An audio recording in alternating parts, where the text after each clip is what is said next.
So next on our topic is the thermoregulation of the body. So it talks about the regulation of the heat in our body.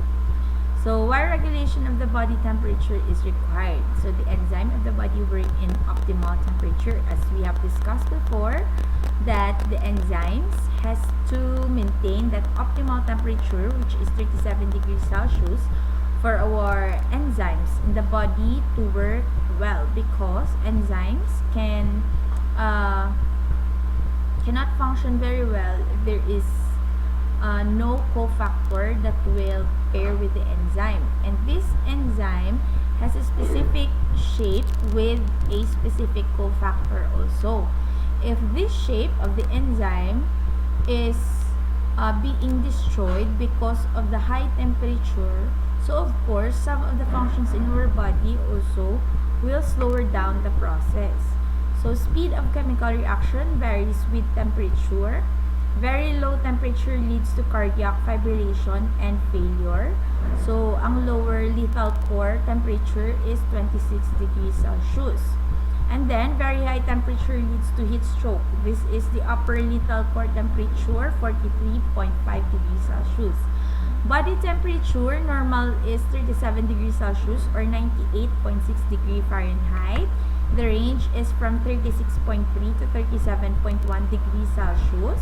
And in Fahrenheit, it's 97.3 to 98.8 degree Fahrenheit. Measured under the tongue, axilla, and rectum by thermometer.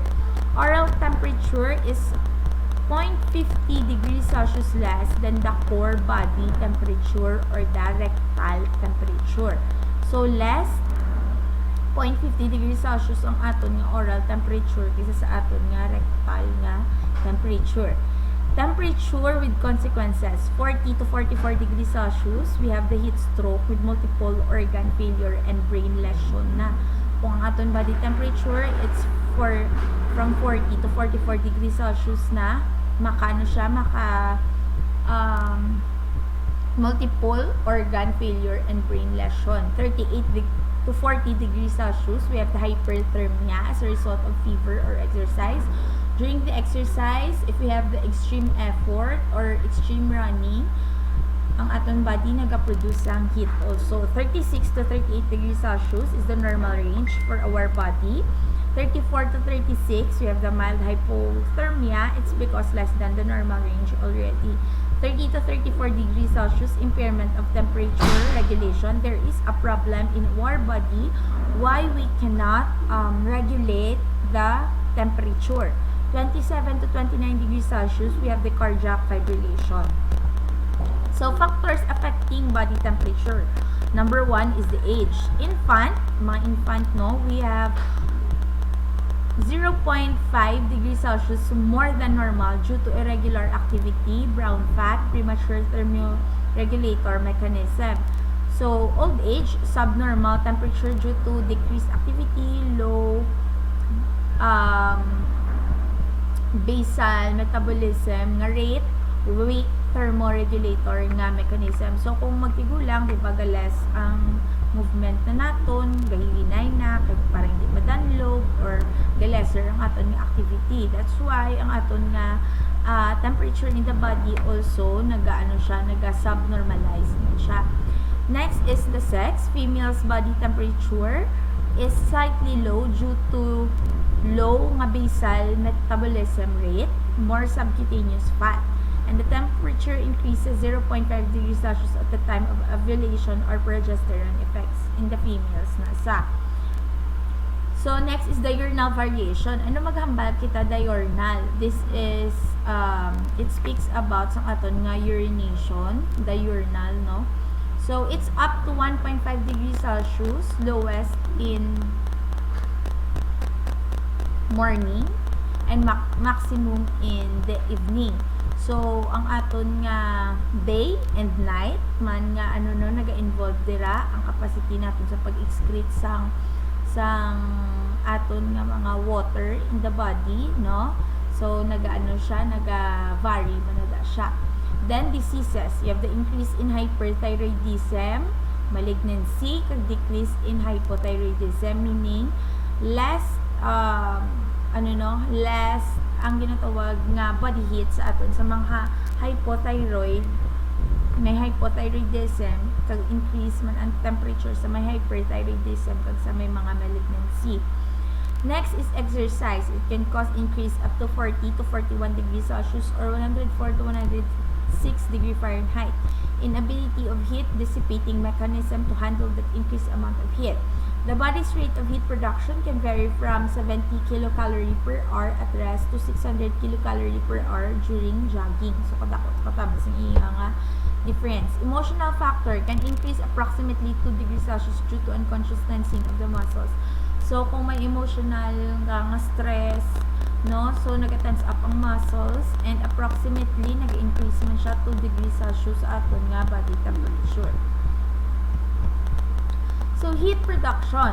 What is heat production? Heat production is a principal byproduct of metabolism. The most important of these factors are basal rate of metabolism of all the cells of the body, extra rate of metabolism caused by muscle activity, including muscle contraction caused by shivering, extra metabolism by the effect of thyroxine, growth hormone, and testosterone in the cells. So, thyroxine, related niya siya sa aton hypothyroidism or hyperthyroidism. Next, extra metabolism by the effect of epinephrine, norepinephrine, and the sympathetic stimulation on the cells. 5. Extra metabolism by increased chemical activity in the cells themselves, especially when the cell temperature increases. And extra metabolism needed for digestion, absorption, and storage of food or thermogenic effect of food. Basta na gani, nag-metabolize ang aton nga body or nag-produce sa ATP, no? Or ang ATP naton is being used. So, nag-produce di siya sa heat nga ginatawag. Heat loss. Paano naman nagka-heat loss ang aton body? So, our body has the insulator system. Blood flow to the skin from the body core provides heat transfer. Control of heat conduction to the skin by the sympathetic nervous system. Channel of heat loss, we have the radiation, conduction, convection, and evaporation. Sweating and its regulation by the autonomic nervous system. Loss of heat by panting.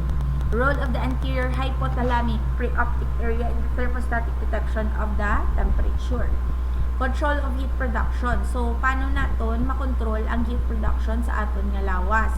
Response as exposure to cold. So, dapat ma-preserve natin ang heat. We have the shivering thermogenesis. This contains rhythmical oscillatory muscle contraction. No external work is involved. All the energy is liberated by the metabolic machinery appears as internal heat. The next is non-shivering thermogenesis. Increase in metabolic rate, heat production not due to muscular activity. Increase epinephrine, sympathetic activity to adipose tissue and contribute to the thyroid hormone.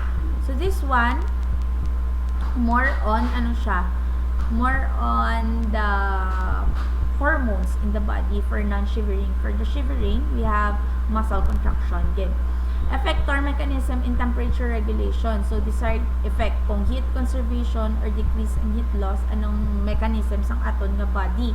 You have the vasoconstriction of skin cells, reduction of surface area, behavioral responses, piloerection, abolition of sweating. Kung increase ang heat production, increase muscle tone man dapat, shivering and increase voluntary activity, adrenaline, noradrenaline secretion, thyroxine production, hunger, and increase in appetite. So nga, more on scientific ni siya, it's because hindi man nato need some more numbers kag complex ni data sa aton nga physics because hindi man engineering ang subject. So ginaano lang siya, gina-correlate man sa aton nga course which is the medical field. Next is increased heat loss. Ang mechanism sa aton body is vasodilation of skin vessels, sweating, behavioral response, insensible perspiration, increased respiration, excretion of urine and feces, decreased heat production, decreased muscle tone, decreased secretion of epinephrine, decreased appetite, apathy, decreased voluntary activities, and decreased TSH na secretion. So, just be familiarized with this one.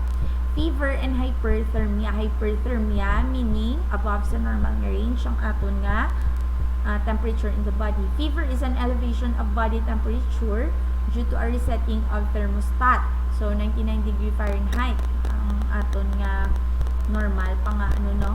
So kung mag 99 degree Fahrenheit na siya, so meaning there is an increase na nga increase na nga temperature sa aton body. So if the bacterial or viral infection act as pyrogen, so naga-stimulate ni siya sang aton hypothalamus nga naga-increase ang aton nga temperature. So trauma, lesions, tumor of the central nervous system, exposure to high temperatures, and drug-induced.